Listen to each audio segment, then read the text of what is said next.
I'm standing in the middle of US Highway 90. This is the main coastal road that goes through Biloxi. This is underwater, as is the beach, which is completely swallowed up by the waves. The wind is so strong today, it was strong enough to blow over this big metal barricade. For days, emergency officials have been warning people who live in low-lying areas like this one to get out of their homes while they can. This is a road off of Division Street in a neighborhood that is very prone, as you can see, to flooding. In northern Kentucky, more than 60 plows are working to divvy up some 22,000 tons of salt. Well, you mentioned a curfew being enforced in Alabama. There's a curfew being enforced here tonight in Biloxi in Mississippi. In about 3 hours from now at 7 o'clock local time, police are going to be going up and down Highway 90 here. They're going to be pulling people over. Now, they're not going to be arresting people, but they're going to be questioning them, asking them why they're out on the roadways. We still see a lot of cars out here on the Gulf of Mexico on the beach here in Biloxi. And as we found out today, we've had lots of rain. We've already seen lots of flooding. Tuesday morning, dark clouds rolled into the Gulf Coast. The first indication Isaac is coming.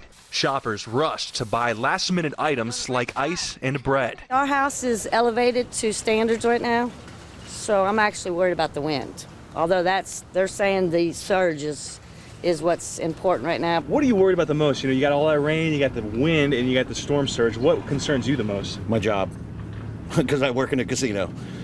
So, you know, whether I get damaged or not, if the casino gets damaged and I can't work, then that really hurts. Tuesday morning at 10 o'clock local time, the Mississippi Gaming Commission closed down the Hard Rock Casino here on 90. And Tuesday afternoon, you could see why. Lots and lots of standing water.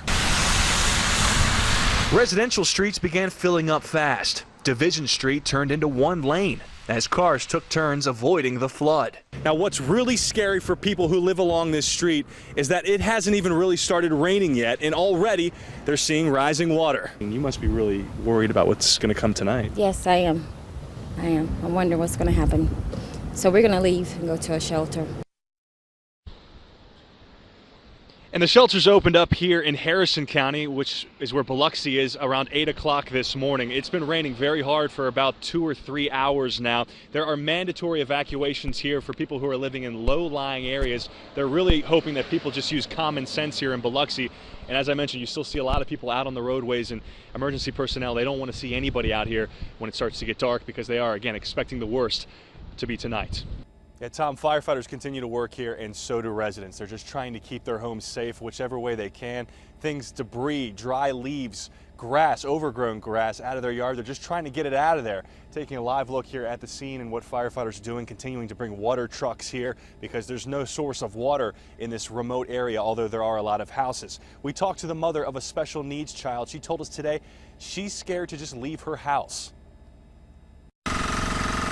Firefighters hosed down smoldering trees and ashes right behind Rebecca Haddock's yard. Last week, the wildfire nearly swallowed her home. The flames got so close, they burned down her doghouse. It hit the back of my house.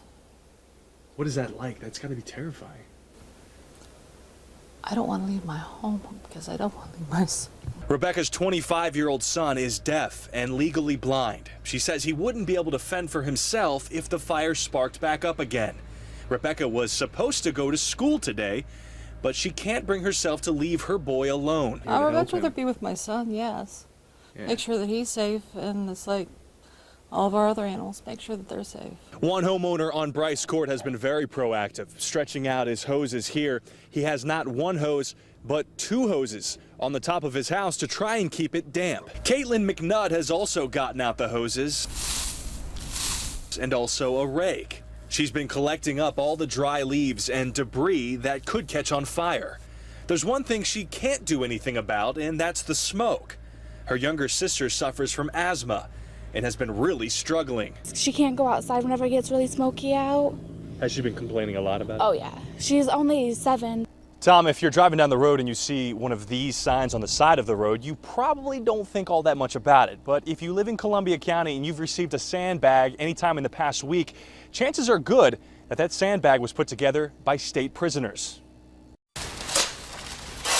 They start at sunrise and end just before sunset. Filling sandbags, doing trench lines, running pipe to the pumps, whatever the county wants. Residents and business owners in Columbia County may not realize it, but they've been getting a lot of help from inmates from the Columbia Correctional Institution. These are men who have committed nonviolent, non-sexual crimes. They're on work release. We're not allowed to show their faces or talk to them, but Major Dillard Jones says they enjoy getting outside. And they were happy to do it. Anything to serve the community rather than being inside watching the clock tick.